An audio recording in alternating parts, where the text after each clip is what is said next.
Well, in recent months, as a number of you are no doubt aware, there's been a spate of books published examining the fates and current struggles of America's working class. Uh, Now, I'd recommend that you add to the top of your must read list on this subject Janesville, An American Story by Amy Goldstein. Amy is a longtime Washington Post reporter who's taken a deep dive into the community of Janesville, Wisconsin, describing in gripping and revealing detail what happens when economic disaster strikes a community.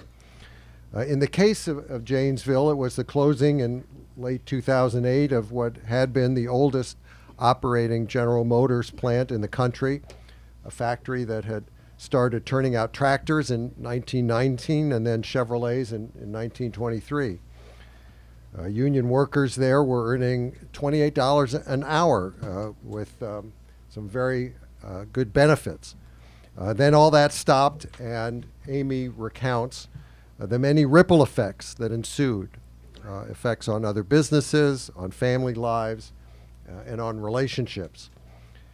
While focusing on a single community, Amy was able to explore the larger realities of how Americans are trying to cope with job losses and financial hardships. She examines the shortfalls of retraining programs, the limitations of social services, and the political divisions and partisan rancor that can pull apart even the most established communities. These damaging effects aren't always simple to trace or explain, but the power and disturbing impact of Amy's book comes in its refusal to be satisfied with simplifications. As a glowing New York Times review of the book said, Amy, quote, opts for complexity over facile explanations and easy polemics. This isn't surprising for anyone who's followed Amy's reporting over the years. She's as thorough and smart a journalist as they come.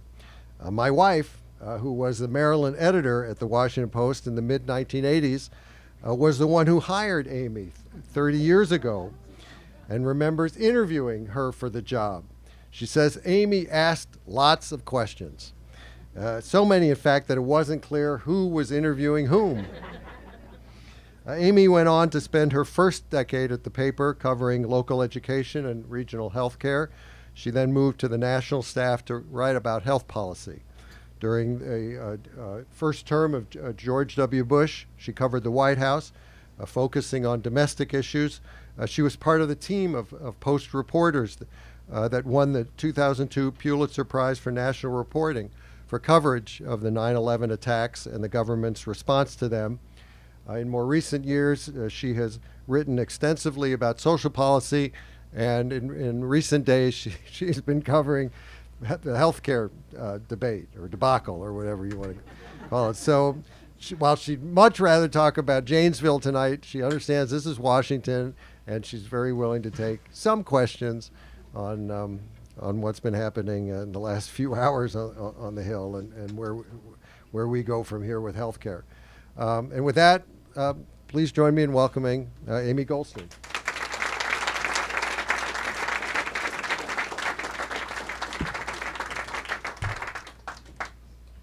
Well, thank you, Brad, for that really generous introduction. I just returned yesterday from nearly a week on the road talking about this book, mostly in Wisconsin. And on Saturday afternoon, I was at the Janesville Public Library, where it was this very sentimental event for me because most of the people in the story came to hear me talk about their own story. And during the question and answer period, somebody asked me a question and said, well, after you spent all this time in Janesville, would you ever move here? And I had to quickly and deftly come up with an answer. So I said, well, Janesville will always be part of my life. But, thinking about it, my life is in Washington. So this is really a nice homecoming with so many people in this room from all these different corners of my life here come out to see, and other people who are interested in hearing about this work I've been doing for several years. And it's particularly a wonderful homecoming to be with Brad and implicitly with Lissa, who, as Brad, you said, Lissa called me. She cold called me while I was sitting at my desk at the Baltimore Sun one late summer day in 1987, and said, would I consider applying for an education writing job at the Post? So Lissa is really why Washington is my home, so especially nice to be here. So that's how I got to Washington. As for how I got to Janesville, I first stepped into Janesville on July 26, 2011, and I was on an exploratory mission trying to get a feel for what had been going on in town. I had lined up a few people to meet. And the first guy I saw was somebody named Stan Milam, who was an old-time journalist in town. Stan had been the State House bureau chief for the Janesville Gazette, the local newspaper, but he'd already left the paper by the time I met him, and he had a radio show and was working as an education consultant with an office in what had in the first half of the 20th century been the world headquarters of the Parker Pen Company, which also comes from Janesville, and was now renovated into offices, many of which were empty. And Stan was in his 60s. He grew up in Janesville, and we talked nonstop for a few hours about what the town used to be like and what it was like now, and we just talked and talked. And finally, Stan asked me the question I've been hoping that he would ask, which was, would you like to see the assembly plant? Of course I did. So I got into the car of this man I had just met, and we drove down Center Avenue in Janesville and turned left onto Delavan Drive, and there was this immense dead auto plant, all 4.8 million square feet of it. And as we were approaching the plant, Stan said something to me that surprised me. He said, he hates to go by this. Now, having just known him a few hours, I was surprised by that because I could already tell that Stan was a tough-minded reporter and, as he often says about himself, quite the cynic. He's not a softie. So I asked him why did he hate to see the plant, and he said his father had worked there. And as a boy, Stan remembered his father's pride at having earned enough money that the GM wages had allowed him to buy his first Chevy. And that really struck me. I thought if this tough seasoned reporter cringed at the sight of a closed assembly plant, that said a lot about what had been going on in the small city, something about identity and about how life had been and about how people expected it to be, but it wasn't like that anymore. So why was I in Janesville that day on this exploratory mission? Well, I had begun thinking a couple of years before about writing a close-up of what really happens when work goes away. And Brad, as you mentioned, I was at the time covering a very eclectic social policy beat. And I've been long time been drawn to stories that lie at the intersection of politics and policy and help explain how both affect ordinary people. So the story of what happened after the Janesville Assembly Plant closed down is very much in that tradition. I just got a little carried away this time. So the more specific reason I was in Janesville is that when the Great Recession arrived near the end of 2007 and during the time of the recession and afterwards, I really was thinking about how the bad economic times was changing people's lives in this country. And I wrote a few stories for the Post that were about that theme.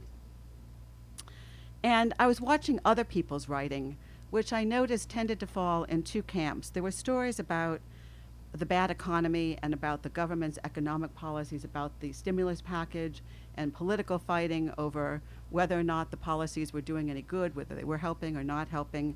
So that was one set of stories. And then in the midterm election of 2008, there were all these stories about voter anger and voter anxiety. And I began to think that you really couldn't understand what this voter anxiety was about unless you looked at people's economic circumstances and fears, the jobs that they had lost, or their fears that maybe their jobs would be the next ones to disappear. And what struck me is I didn't see much writing that was fusing these two things. And I just thought that you couldn't really understand what was going on in this country unless you looked at people's personal economic experiences and their own trauma. During this time, I came across a Pew study that looked at 10,000 news stories about the Great Recession that were aired or written during the first half of 2009 as the recession was ending. And it found that most of those stories were about the government bailout and about banks and the auto industry. Of these 10,000 stories, how many were about average Americans? 5%. Well, this struck me as a huge and important gap. that we all knew what the unemployment statistics were, but we didn't know what it was like to have work go away. So I became obsessed with the idea of trying to explain this. I became so obsessed that I did something I have never done in my career before, which was take a leave from my longtime job to try to pursue this work. And I had the idea that it would be interesting to focus on one community that had lost a lot of work as a microcosm or a metaphor for what was going on broadly. Well, if you think about it, if you're going to write about a place as a microcosm or a metaphor, you better choose carefully. So how, you might wonder, did I end up in Janesville? It was never a place that I had been to. I didn't know anyone there. I had not been there before. And I had heard about it when I was looking for a story that I did about recession effects for the Washington Post. And somebody mentioned to me that there was this town I had never heard of that had just lost a big old auto plant. And I didn't go there at the time because the plant closing was pretty fresh, and a lot of the people who'd worked at GM itself, as opposed to people who'd worked at some of the supplier companies or other people in town who were losing work, those people still had what was called subpay or extra union unemployment pay in addition to regular unemployment benefits. So the pain hadn't really begun to seep in yet, so I didn't go there at the time. But as I was thinking about doing this bigger project, it just lingered in my mind, and it did so for a few reasons. First, I needed a place that had lost a lot of jobs, and Janesville definitely qualified.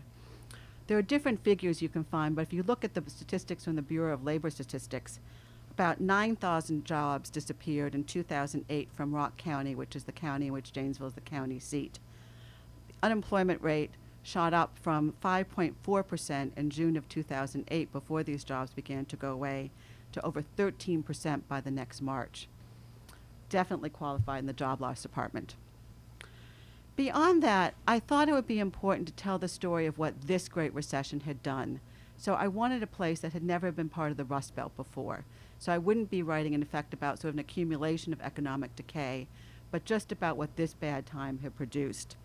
And Janesville had been, as you said, Brad, producing cars and trucks since 1923. And over the decades, products had come and products had gone. There were these sine waves of things were better or worse, but something always came and replaced products that went away. So it had been a very stable economy. Another reason was that I knew that no place could be a substitute for every place in the country. But as much as possible, I thought it would be important to look at somewhere that mirrored the national pattern of job losses during this recession. Now, in this recession, the largest proportion of jobs that disappeared were in the manufacturing sector. That was true of Janesville. They tended to be jobs that came with pretty good pay, but didn't require a lot of higher education. That was true of these auto jobs. There were more men than women who lost jobs in this recession. That was true of Janesville. So it seemed like, if I was looking for a metaphor, it seemed like a pretty typical place. I also thought that, as I was just starting to read up on this place before I took this exploratory visit, that Janesville would fit nicely into the sweep of American history. I remember early on finding a YouTube video of Barack Obama, when he was a senator, giving a speech at the Janesville Assembly Plant, in which he was laying out his economic position. And I just remember getting goosebumps when I heard him say on this YouTube video, "The promise of Janesville is the promise of America." Well, I heard that YouTube for the first time after all these jobs went away, so there was obviously this irony to what he was saying. But I liked that I could use those words in what I was planning to write. General Motors had been part of the famous GM sit-down strike in the 1930s. In the 1940s, it had been part of the domestic effort for World War II, when it stopped making cars and started turning out 16-millimeter artillery shells for the war effort. As I said, it was also the home of Parker Pen, which had been founded in 1888 and had its own big moments through the 20th century. So there was like this Zelig-like quality I thought that Janesville represented. Finally, Janesville had interesting politics. Before I knew anything about the place, I already knew that there had to be something interesting to be found in an old UAW town that was represented in Congress by Paul Ryan in a state that was governed by Scott Walker. So I figured I might find something there. And Janesville is just a great all-American sounding name. I just love the name, so I thought it'd be fun to be writing about Janesville. So that's why on the summer day in 2011, I made the exploratory visit in which I met Stan Milam, who hated to see the assembly plant but took me to see it anyhow. And the idea I had was I wanted this book to be a series of close-ups. I wanted to have this kaleidoscopic quality in which I was letting people get to know different people in town from different vantage points, people who had lost work and people who were trying to help people who had lost work cope. So there are many people in the community who are in the story. There's a social studies teacher at one of the high schools who creates a hidden away room filled with donated used jeans and food and prom dresses and school supplies because she could see that there were teenagers whose families had been middle class but weren't anymore, and she decided to try to help them. There's the guy who's running the Rock County Job Center, which was kind of ground zero for where people went when all this work vanished. There's the main banker in town. She co-founded an economic development coalition to try to bring jobs back to the area. There was a school social worker who was raising money to try to create housing for a new crop of homeless teens that was emerging in town, largely because families that had been working class or lower working class were falling out of the working class into poverty because the people who had good middle class jobs were taking the jobs that those folks used to have. And yes, there are politicians, including Paul Ryan, who let me interview him a few times before he became speaker. But the core of the story is about 3 families of dislocated workers. I was just going to tell you a little bit about these people. You know, I really had to I was not quick at figuring out who I wanted the main families to be because I thought that I really needed to understand, as I came to think about it, what choices people made when there were no good choices left about what they were going to do after their work vanished. So I kind of figured that out and then tried to find good illustrations of the transitions that people went through. And I should say that these transitions did not come fast. The first thing I noticed when I arrived in town 2.5 years after the assembly plant had closed was that there was still disbelief. There was still denial. People were still saying to me, this plant is going to reopen. I mean, there was just no precedent for this plant to stay closed. So people thought it was just a matter of time before it opened back up, before it got another product, before it was bestowed something else to make by General Motors. And it didn't happen. So it took people a long time, in many cases, to figure out what they were going to do. The first family that I focus on, their name is Vaughn. They were a big union family in town. They were one of 2 families in town with 3 generations of men who had been in United Auto Workers Local 95's executive committee. And Marv Vaughn, who's the older generation, was in his 60s, and he retired after 40 years, just a few weeks before his son and daughter were going to be laid off. So he's at his retirement party with all this guilt, realizing that his kids are never going to get the pension that he's just started to draw. His son, Mike, had been the union shop steward for the biggest supplier to General Motors. It was a seat manufacturing plant called Lear, and it had made seats in just-in-time production for the assembly plant. So these seats were delivered to the assembly plant just 3 hours before they were installed into the GM SUV, because SUVs were where the plant was making at the time. So you can imagine when the assembly plant went down, there was no work for Lear. I mean, the assembly plant had been its only customer. So Mike was in his early 40s when his job disappeared. His wife had lost her job several months before in an earlier shift that had been laid off. And he tried and tried to find union work and couldn't. So he finally starts thinking about what had his union work prepared him to do, and realized that the local technical college, where lots of people were going back to school to try to retrain, had a new program in human resources management that he thought might suit him. Well, if you think about the last word in that, management, that was a pretty foreign concept to Mike Vaughn. And he really had to think about whether he could bridge this divide.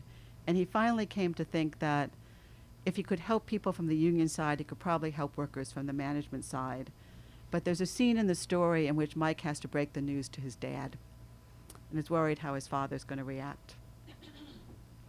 The second story, family in the story, are the Wopats. And they were also people who had been in town for a long time. And Matt Wopat kept hearing from his dad, who had also retired, that just wait, the plant's going to open up, the plant's going to open up. So he was kind of mildly looking for work, but not too worried about it. And the family finances really started falling apart. I mean, he had a wife who had a bad part-time job, and he was collecting, GM union benefits that were going to go away pretty soon. So he went back to school, and he decided that he was going to retrain to go into work at the utility company. So he started studying electric power distribution because the idea was that there were older guys working for the power company who were eligible to retire. So the word on the street was that there were jobs that were going to open up. So this is what Matt begins to study. And like a lot of people, I mean, it's pretty traumatized. I mean, just imagine that you're in your late 30s or 40s, you haven't been in school for half a lifetime, you have no income coming in, you didn't necessarily like school when you were younger, and you have to start studying. So Matt was studying after dinner doing homework with his 3 daughters at the kitchen table, feeling a little silly, but he was doing it and he was getting decent grades. And several weeks before he was going to graduate, he started really focusing on the fact that these utility jobs were not opening up. So he was worried at this point that they were going to lose their house if he didn't figure out something fast. So he began to do something that he had just sworn he was never going to do. So in the days when all this work existed, the GM jobs were kind of the fat cat jobs in town. They had better pay, they had better benefits. And even when the work went away, the GMers themselves had an advantage that the other people in town didn't, which is that they had transfer rights to work at other General Motors plants that were still going. So Matt became what's known as a GM gypsy. There are a lot of families in town that don't want to move, so the GM worker takes a job far away and commutes home as best that they can. So Matt started working in Fort Wayne, Indiana, about 300 miles away. And for 7 years now, he's been commuting to Fort Wayne with a bunch of other guys in carpools every Monday morning, coming home late on Friday nights. He's got 8 more years until he's eligible for the pension that his dad has. Third family are the Whitakers. And Jared Whitaker had been at GM just about as long as Matt Wopat. And he decided that he did not want to leave his family, and his family certainly didn't want to leave Janesville. So he takes a GM buyout, which is a pretty lousy buyout. It was a couple $1,000s, but it came with 6 extra months of health insurance for the family, which was incredibly important because Jared's been bouncing in and out of very bad paid jobs, many of which don't come with health benefits. So that's why he took the buyout, and that foreclosed the possibility that he could ever go to work for General Motors again, even if the economy improved or they wanted to move. So he wasn't making enough money. His wife was working 2 bad part-time jobs and not making enough money. They have 3 kids, and when I met them, their daughters, who are twins, were in high school and were working 5 jobs between them. Really bright kids, AP students, taking all the honors courses, taking courses at the local college, working 5 jobs, and they began offering to help pay the family bills. So that's the third family, the Whitakers. So I wrote this book in very short chapters, kind of moving chronologically through time over 5 years, with each chapter from somebody else's perspective. But I also knew when I started out that I wanted this to be kind of a layered book, that even a book which has a fairly large number of characters, you can only write about so many people. And I thought about how to make sure that I was making clear that the experiences of these close-up people were representative of broader truths. So I hooked up with some academics and did 2 quantitative pieces of work that are kind of the scaffolding for all this story. And one piece of work was looking at job retraining. I basically looked at people in this part of southern Wisconsin who had and had not gone back to school and what became of them a few years later. And very surprisingly, at least to me, it turned out that people who had not retrained were more likely to be working every part of the year and had less drop in pay from before the recession. The second piece of work that I did that was quantitative was a survey that I did with some people at the University of Wisconsin. It was a survey just of Rock County, and it was trying to just get at what were people's economic experiences and attitudes. We did this in 2013, so it was 5 years after the recession ended and about 4 years after the last of these auto industry jobs went away. And we asked questions like, do you think the recession's still going on or not in this country? 3/4 said yes. We also asked questions just of people who said that they or someone in their home had lost work. Things like, are you losing sleep? 75% said yes. Are you avoiding social situations? 43% said yes. Are you having strain in family relationships? 3/4 said yes. And the thing that really got to me was the question that asked whether people were embarrassed or ashamed about having been out of work. More than half said yes. And that, in combination with all these interviews that I have been doing, told me something that I thought was really important to understand, which was that losing work is really personal. Even when you're losing work in a context in which your neighbors are losing work and the people you work next to are losing work, it's still really personal. So I'm going to read a little bit from one chapter. It's towards the end of the story, and it's about Matt coming home on a Friday night from Fort Wayne. It's called Night Drive.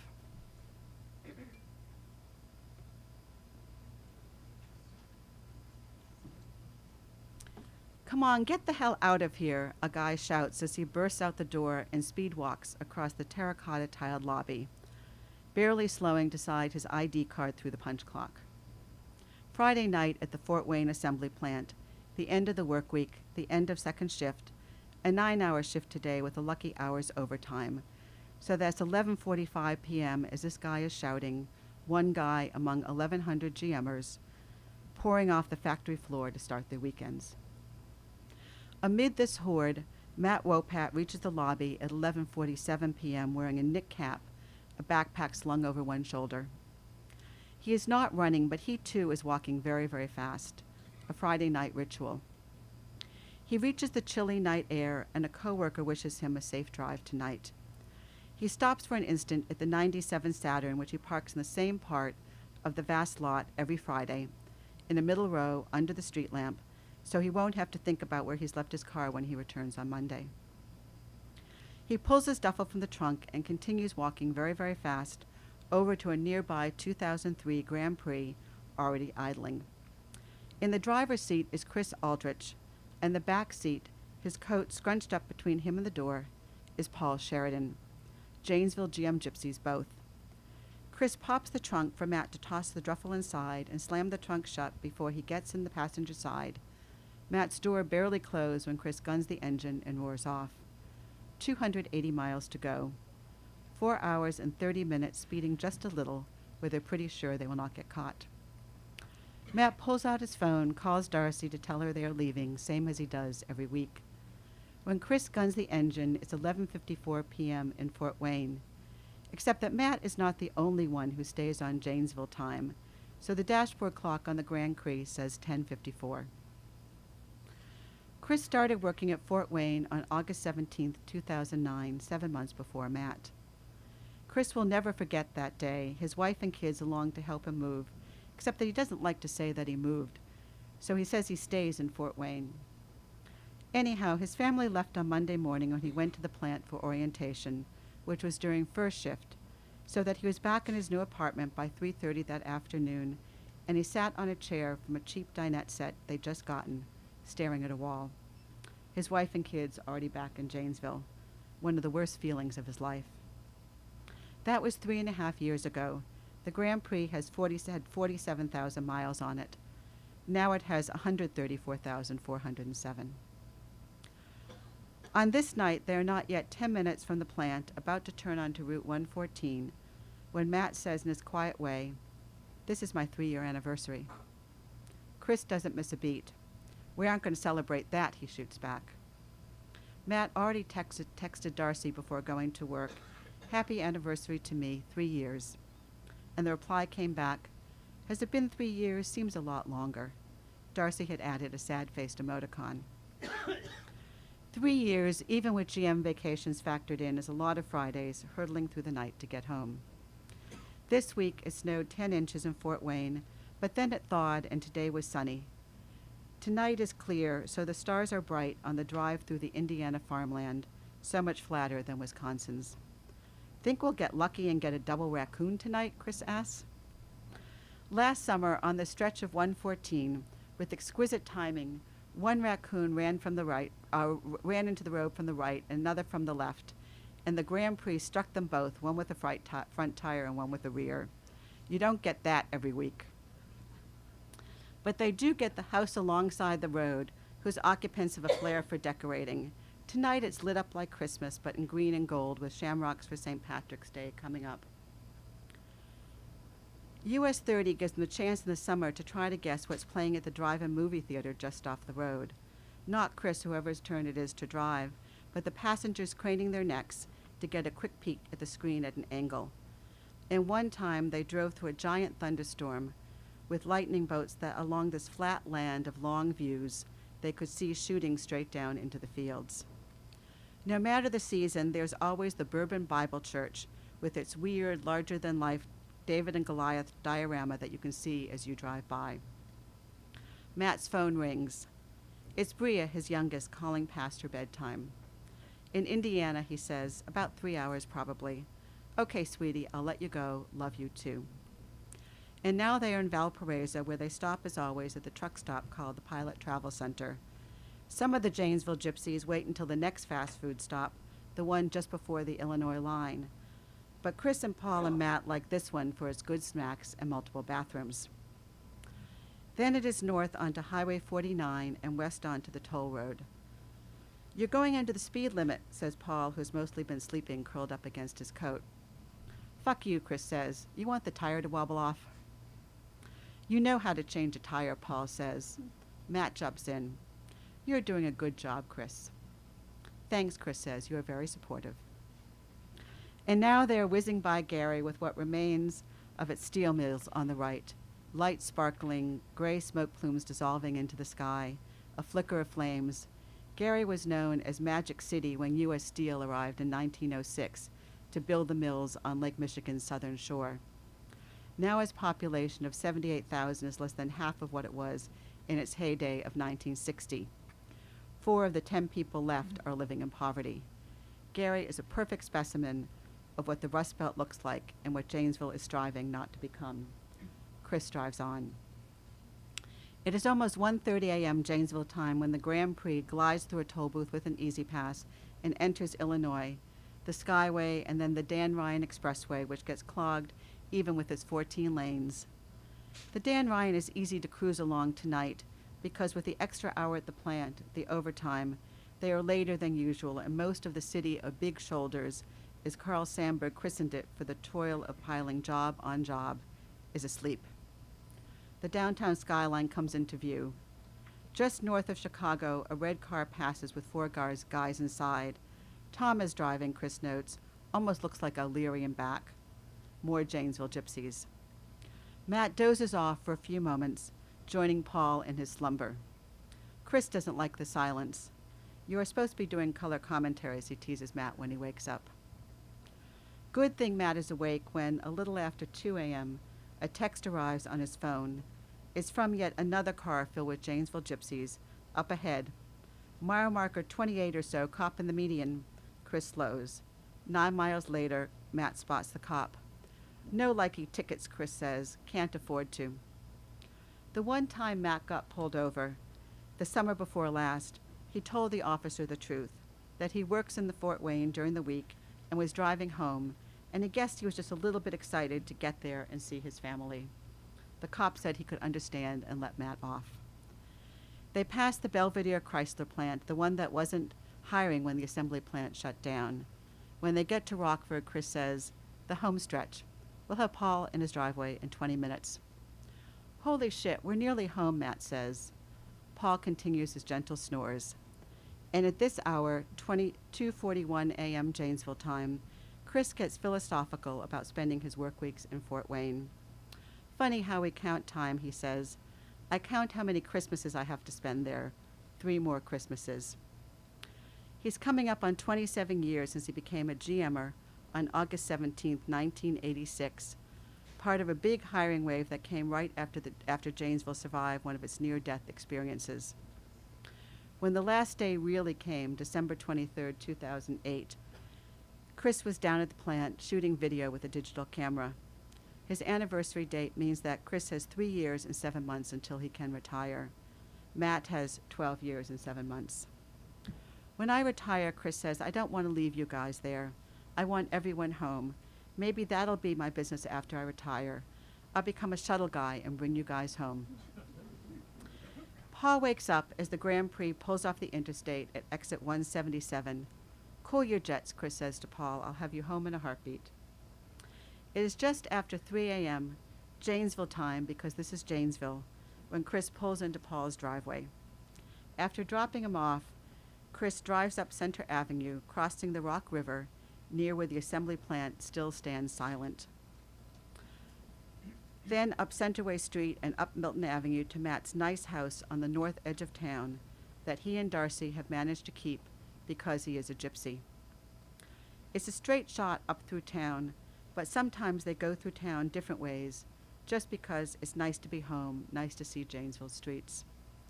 At 3:20 a.m., Chris pulls into the driveway of the beige house with the dark red front door. Darcy hasn't remembered to turn on the outside light, but she's left the light on in the laundry room, just inside the garage door where she and the girls once cried as Matt was leaving for Fort Wayne the first time. Matt hands Chris a $20 bill for gas and oil changes when the Grand Prix needs them. What time are you going to be here Monday morning? Matt asked just before pulling his duffel out of the trunk. Probably 8:10, 8:15, Chris says. The usual. Thanks very much.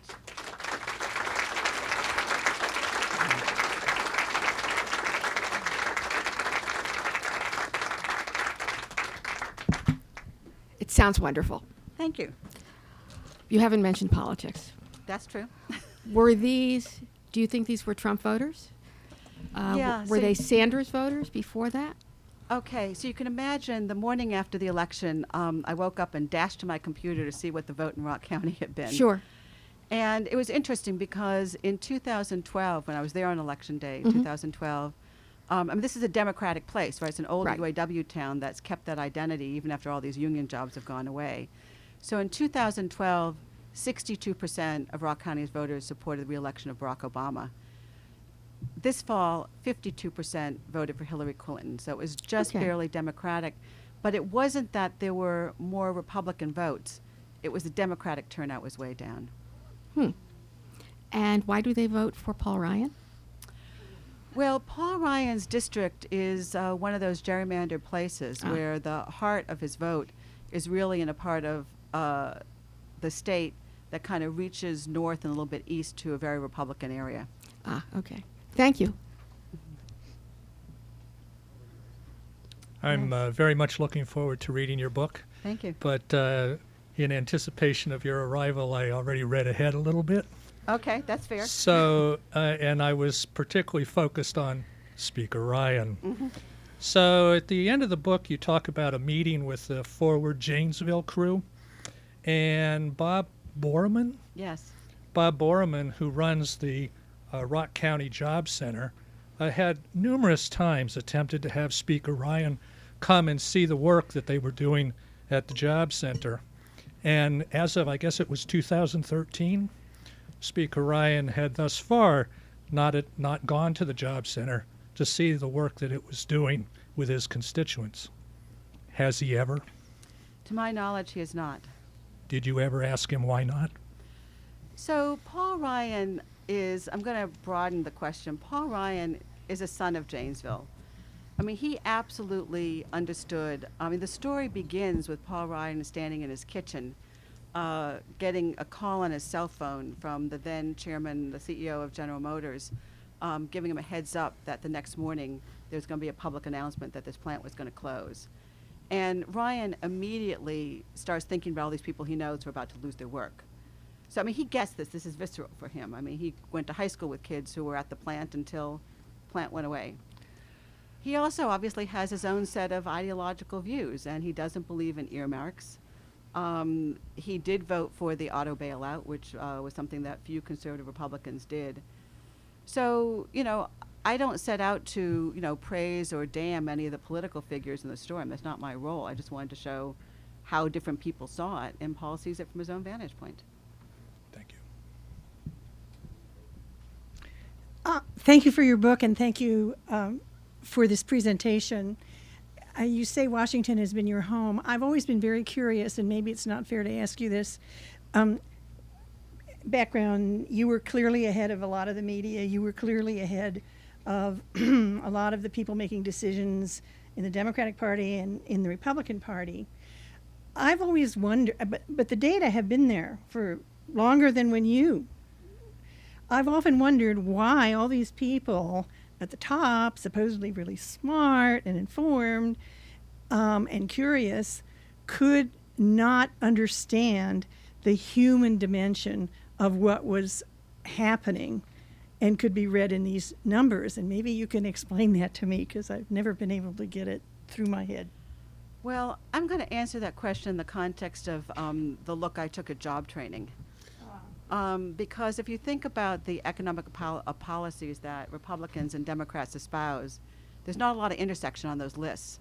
But job retraining is something that both political parties very much support. There also isn't much data on this. States have been very reluctant to give up the kind of raw data that you need to do research into the efficacy of these job training programs. So, there was a national study sponsored by the government that was supposed to have been a 50-state study using data from just before the recession. 12 states were willing to release their data, so it wasn't really a national study. So, I tend to think that it's kind of easier to think about, well, let's send people back to school than it is to figure out how we're going to recreate jobs. Fair enough. That Yes. was my question. Do you have any theories about why the job retraining programs don't work? Yeah, Or what so didn't work? yeah, that's the question, isn't it? So the data that we generated, I'm saying we because I work with a couple of labor economists on this, don't provide the answer. But obviously, I talked to a lot of people and I thought about, what could be explaining this. And I think it may be some mixture of a couple things. It's possible that those people who could get jobs got jobs and other people waited and went back to school because they couldn't find a job. It's possible that those jobs that were around, people took while other people were back in school for a year or two. I think a big factor is that even though, Wisconsin has a system of technical colleges that do just kind of the vocational training part of what community colleges do. And this little college, which was just inundated with laid-off factory workers for a few years, tried, I didn't know this when I began to talk to people there, but I really became very persuaded that they tried to do everything that a college could possibly do to be helpful. One of the things that the instructors quickly found was that a lot of these people who were coming to them didn't know how to use computers very well, so they started computer boot camps. They started study skills programs. They really worked with those businesses that were left in town to try to predict where jobs might lie a year or two hence and steer people into those programs. But I think there was just no getting around the fact that there weren't enough jobs. Thanks.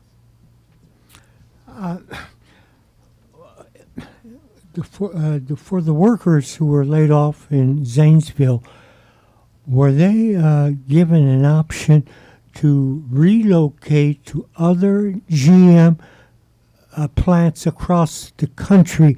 And if they were, was there like a percent who took advantage of this relocation? Yeah, so that's a good question. So as I said, the people who had worked for GM itself, as opposed to all the other people who lost, related work in town, did have these transfer rights, particularly if they had pretty good seniority, which this was a plant where people had very high seniority. So, I've seen different numbers. I never was able to get kind of solid numbers out of either the union or General Motors, but the local newspaper had some numbers at one point. There are various numbers. My impression was that there were more people who were doing this commuting thing like Matt Wopat, because people are very anchored in Janesville. If you think about the same kind of work that's existed for generations, and when the plant was hiring, you got into the plant because you were handed an opportunity from somebody who worked in the plant. That's how it worked. So this was a familial thing, from one generation to the next. So there were extended families in town. People just didn't want to leave. Now, I know some families that tried the commuting thing and eventually did move the whole family. I know a school teacher whose husband was working in Kansas City, and they had young kids, and it was just too hard, and they finally all moved. I know somebody else whose husband was working for a couple years in Lansing, and they had young kids. And the wife was really involved in the community, and it really was hard for her, but they eventually uprooted and moved to Lansing, Michigan. So it's not that nobody moved, but a lot of people didn't want to do that. And the commuting was particularly prevalent among people who, unlike Matt, had just a few years until they were eligible for retirement. So they figured they would endure this for a while, and then they would live on these good pensions for the rest of their lives. Mhm. Yes. So I've read the book, and it's beautifully written, and it's an important story. I've got 100 questions. I'll ask two, and if that's one too many, pick whichever one Okay. you want. One is, having done the research that you've done and found that the common wisdom of retraining isn't the answer. From your experience, are there things the community could have done, should have done differently? Or is it just a matter of circumstances that when there aren't jobs, there aren't jobs? The other question is completely different, which is about the writing. 55 relatively short chapters. It was very interesting how you structured it. And I'm just curious as to if you knew that going in, or if that organically evolved as you were doing the research, and how you came to write it that way. Well, let me give you a quick answer to the first question, then talk about the writing. Janesville's a pretty resilient place. In the story, I call it this kind of can-do place. And, that sounds corny, but I think it's really true. I mean, it had this very long, proud industrial tradition going back more than a century. And it was kind of the antithesis of a place that, when all this job loss happened, just kind of laid down and took it. I mean, there are to this day pretty assertive efforts by local coalitions that have formed to try to bring work back to town. And they've had not perfect success, but they've had a little better success than places that don't try to do that. So I think it's just hard. And, one of the things I came to think is that, this is a place that really has been trying most of the things that a community can try. So it's in better shape. And, if you ask people around town these days, how are things going with the economy, people invariably say, oh, it's coming back. So I think there may be something about that kind of affirmative mentality that's helpful. But the pay isn't anything like it used to be in town. So that's kind of the economic situation. In terms of the writing, so I didn't know how many chapters there were going to be. But I did know that I wanted to tell this story through rotating vantage points. So when I was working on a book proposal, which was itself kind of a long process, I just mapped out what was the best material I had for each person and tried to fit it together like a jigsaw puzzle. And that's how the story ended up working. Thank you. As a Janesville native. I love that. Thank you for coming. Oh my goodness, I wouldn't miss it. My siblings were from coast to coast and in between. My mother was at your book talk last week in Janesville with That's family great. friends. And I would like to add a compliment. I think you wrote exquisitely about a place and a people I love. Maybe not everyone has this reaction, but my siblings and I, we found that independently you brought us to tears with some of the writing. And I just wanted to pass that along because you really nailed it. Thank You're you. writing. My mother is the next door neighbor of people that you write about in the book, so it's really beautiful. And I would add, in terms of the Janesville Gypsies, we had family friends who traveled, who were gypsies to Arlington, Texas. Exactly. I mean, Yeah. Fort Wayne was the closest place you could go. No, but Arlington, Texas, Yeah. and the car full of people back and forth, and some families survived intact and some did not. Absolutely. There were divorces over this, yeah. I'm familiar with that, intimately familiar. But I'm wondering, and you maybe have answered it a little bit, going forward from May 2017, what do you think are some of Janesville's greatest strengths and greatest challenges? And thank you. I hate predicting. So I think that this resilience is really important. There are little bits of work and little bits of work coming into town. And they're still trying, so I think that's quite a strength. I also think that there's something kind of complicated about boosterism as an economic development strategy. And that's what you hear among a lot of the business community. And I think that boosterism has created kind of a cleavage in the community that didn't used to exist, because some people are saying things are better than ever. And some people are saying, my life isn't so good.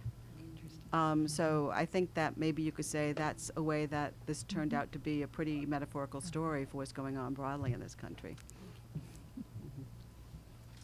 One of my favorite books is David Halberstam's The Retraining, which talks a lot about how industries first began to pinch on an American culture and life. Do you go back that far in your analysis, and do you find that book still valuable?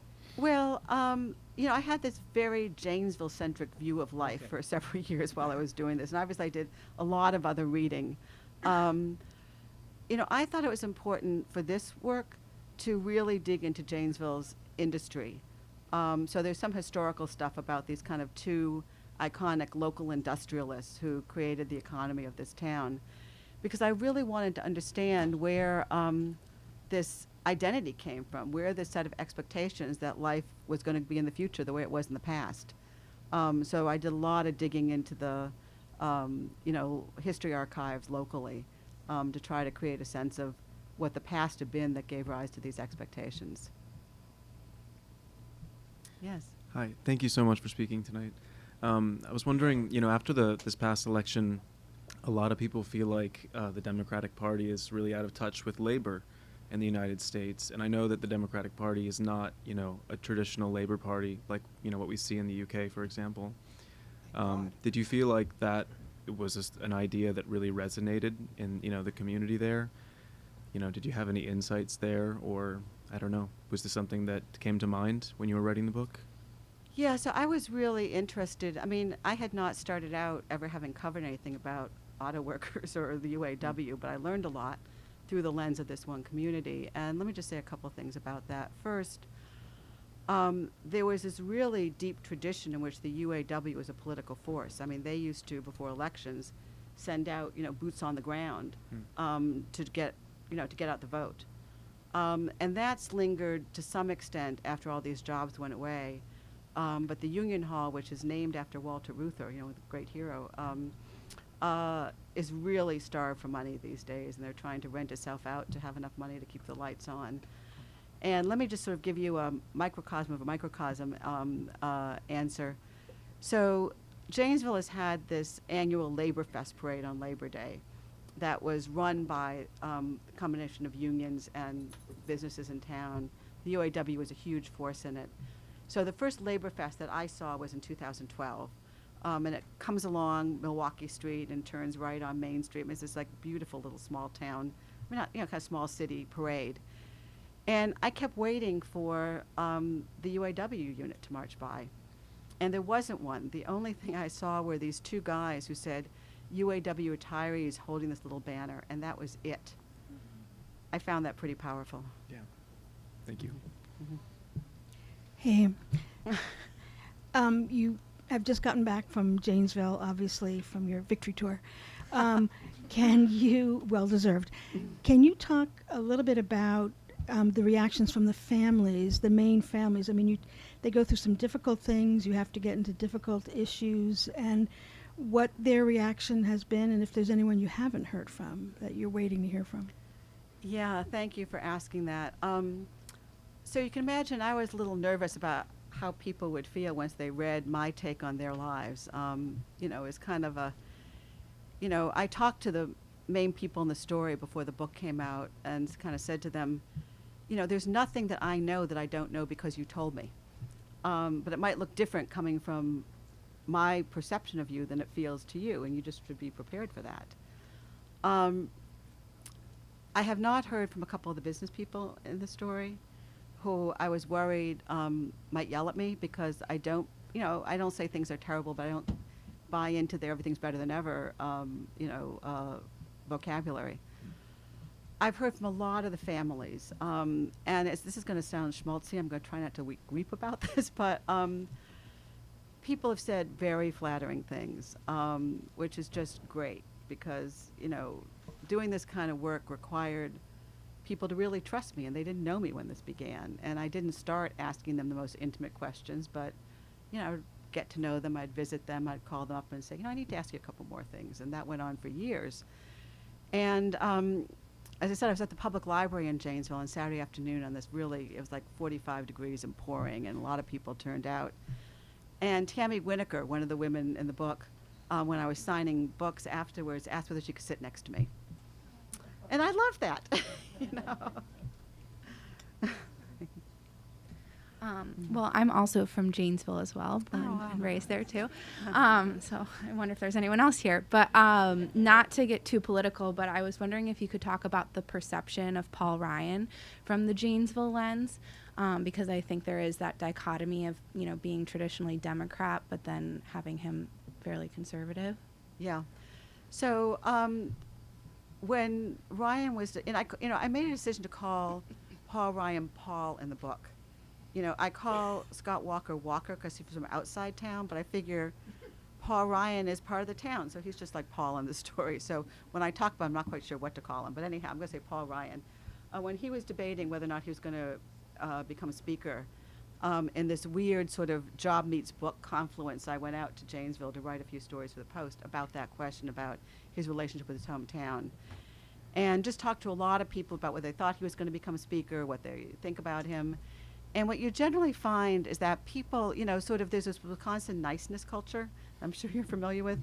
And Paul Ryan definitely is perceived to meet the niceness standard. I mean, people think he's a good guy, he's a hardworking guy. They really don't agree with his politics.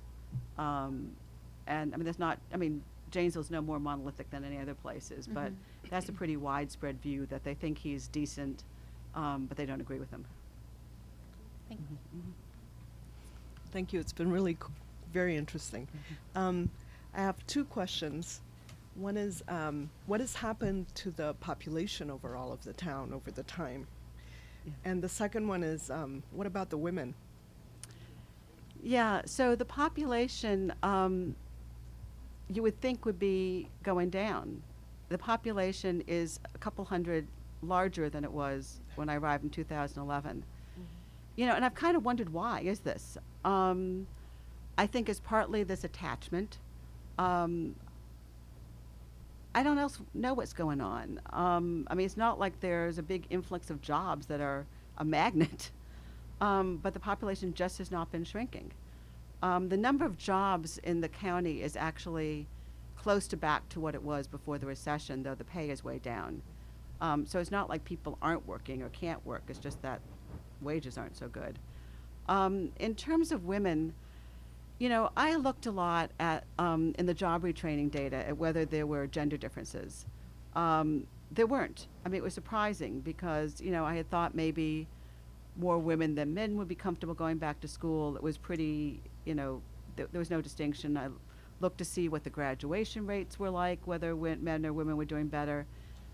It sort of surprised me that there was nothing interesting to say about the men versus women thing about this retraining. Historically, as I said, there were these two big anchors of the economy. There was Parker Penn and there was General Motors. And historically, I mean, historically meaning like from the early 20th century up through, you know, the early 2000s, the boys coming out of high school went into General Motors if they were lucky, if they, you know, didn't want to go to college. And the girls went to Parker Penn because Parker Penn required a certain dexterity to be making fine writing implements. So there were sort of different notions depending on when you were graduating boy or graduating girl about what was a good thing to have happen. Mm-hmm. I Okay. also want to thank you for a very interesting talk. I must say that I'm from the Caribbean, and in my part of the world, this is not a new story, right? Boom, bust, boom, bust, boom, bust. Enfin, but two questions. The first question would be, this is a kind of difficult question because I do not know even if you have thought about this. You know, there's a lot of book coming out about this deindustrialization of the United States of North America, right? Same thing happening in Europe where I grew up. I grew up in the Netherlands. And clear research has shown that this thing is not something new. You know, starting out basically in the 50s, late 50s, beginning 60s, this process was all going. Obviously after Soviet Union, you know, collapses, then it picks up. But yet, I'm asking this from a political, philosophical, political, theoretical point of view. In a democracy, if you really want a democracy to function to a large extent, you need to have a very much organized working class. It's the working class that is often the most democratic class, the class that pushes through the spreading, the deepening of rights and stuff like that, redistributive rights, right? I think you might understand where I'm going with this, right? If you want, as a wealthy person, to create chaos, deindustrialization is not a bad idea, right? Because fundamentally, you touched on it already. In Janesville, the trade union is in big problems because, the carrying capacity of it disappeared. Did you, in any of your readings, talks with people, have you ever heard that among the people, I'm not, because it could be conspirational that this becomes, right? That, they got together and stuff like that. No. These guys started to outsource, and then in outsourcing, they saw, well, Jesus, I can make much more money than you. So my factories goes too, right? If we were in this situation, we'd do the same thing. Let's just be honest. It politically be difficult for me, but, So the issue is there any proof anywhere? Has there been any research done? Because I find this question to be extraordinarily lacking in what I've read. To see that that when it became apparent to them, the benefits, the political benefits for this deindustrialization, that this process sped up. So that's the first question. The second, so let me just stop there. So I'm going to dodge your question, okay? Because this was not a work of political theory. It was sort of the antithesis of that. I mean, I was trying to really show what happens on the ground to a community and to people when the best of its work vanishes. Right. So, I didn't write this trying to steer policy in any direction. I wrote this to maybe stoke a little bit of empathy and to have people think about what the implications of what I was showing are. and the second question would be that, was there any attempt during the closing of the factory, right, through tax breaks or other type of breaks, to keep the factory Yes. there? Because there's been a lot of attempts on that, and that doesn't work either. So thank you. So there was a huge effort to keep the factory open. And I'm glad you asked that question because, when I talked about this was not a community that just sort of laid down and took this. When the plant was closing, the state of Wisconsin and Janesville as a city and Rock County as a county and the next city to the south, Beloit, Wisconsin, put together a record package of economic incentives to try to persuade General Motors to give this plant a new product to make. GM at the time was itself about to go bankrupt. It did go bankrupt as this decision was getting made, but General Motors was starting to produce, going to start producing a subcompact car. It was going to be the first subcompact made domestically in a long time by any U.S. automaker. And GM just assumed that it was going to get it because Janesville assumed it was going to get it because that plant had within General Motors a great reputation for quality. And Wisconsin put together what was a record offer of economic incentives, more than it ever offered to try to get any business to come into town. It failed at that. It turned out that Michigan, these were secret bids. There was a lot of bidding among different states to get this little car to manufacture. Turned out that Michigan offered many times more money. Michigan offered a huge amount. It had the highest unemployment in the country and was desperate to get these jobs, and Janesville did not get them. So yes, there was a very, very aggressive effort to try to reopen the plant, and it failed. Any chance those jobs are coming back from GM? That's a good question. So when I talked about the disbelief and denial that persisted in town for years, I think that denial was helped along by the fact that General Motors, when it stopped production at the Janesville assembly plant, did not formally close the plant. It put it on a status called standby, which is kind of a limbo status in which nothing was happening at the plant, but it was eligible to be reopened if certain levels of demand for autos rose up. That limbo status lasted for years. The local UAW local tried really hard and succeeded at persuading the international UAW to negotiate during the contract negotiations with General Motors to keep that plant on standby. And at first it was one of 2 GM plants that was on standby, and then for several years it was the only one in the whole GM firmament that was in this limbo status. But a year and a half ago, which was the most recent UAW-GM contract negotiation, that status went away. So in the fall of 2015, the plant was formally closed. So no, those jobs are not coming back. One more question. Yeah. So healthcare. Ah. we can't. That. And I'm very curious about what From the perspective of folks in this town, you've already mentioned that some are very concerned about their health insurance.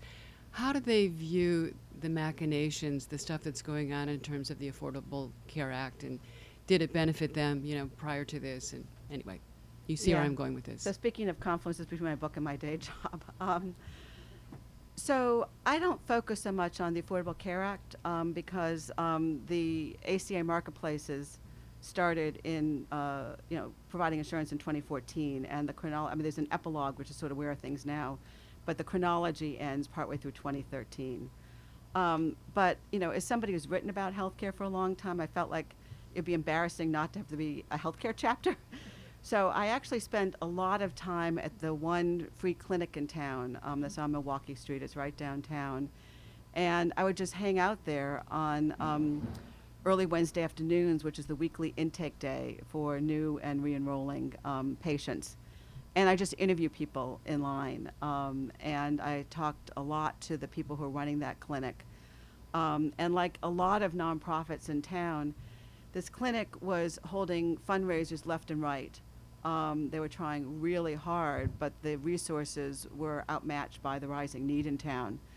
So during the time that I was hanging out there, the clinic was reducing the number of people could take in every week. So I kept going back and back and back for a lot of Wednesdays until I found the perfect woman who had been a middle-class person at one of the auto suppliers who'd lost her job.